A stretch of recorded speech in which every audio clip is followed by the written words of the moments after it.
గుండెపోటు అవకాశాలు పెంచే intermittent fasting.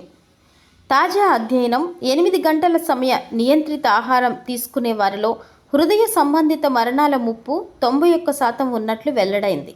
Intermittent fasting English పేరు పెద్దగా వినకపోవచ్చు, కానీ పరిమిత సమయంలోనే ఉపవాసం అంటే అందరికీ తెలుసు. ఇంకా సులువుగా అర్థం కావాలంటే బరువు తగ్గడానికి చేసే సమయ నియంత్రిత ఆహారపు అలవాటు. ఈ పద్ధతి పాటించేవారు వీరు రోజులో 8 గంటలు మాత్రమే ఆహారం తీసుకుంటారు. మిగతా 16 గంటలు ఏమీ తీసుకోరు. అంటే అదొక రకం ఉపవాసం అంటారన్నమాట. ఇలాంటి వ్యక్తులు హృదయ సంబంధిత వ్యాధులతో చనిపోయే ప్రమాదం ఎక్కువగా ఉన్నట్లు అమెరికన్ హార్ట్ అసోసియేషన్ తాజా అధ్యయనం పేర్కొంది.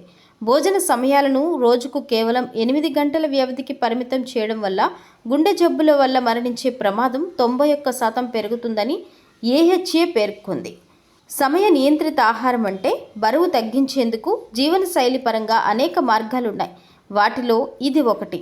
ఈ ప్రక్రియలో నిర్దిష్ట సమయంలో మాత్రమే ఆహారం తీసుకుంటారు. అంటే రోజులో 8 గంటల్లోనే ఆహారాన్ని తీసుకోవడం ముగిస్తారు.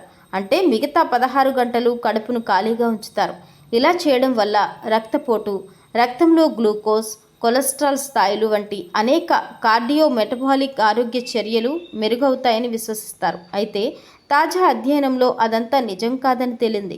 Shanghai Jiao Tong university school of మెడిసిన్కు చెందిన విక్టర్ జాంగ్ నేతృత్వంలోని పరిశోధకులు సర్వే ద్వారా సుమారు 20,000 మంది పెద్దల నుంచి డేటాను విశ్లేషించారు. ఈ అధ్యయనంలో 2003 నుంచి 2019 వరకు మరణాల డేటాతో పాటు అనేక అంశాలను పరిశీలించారు.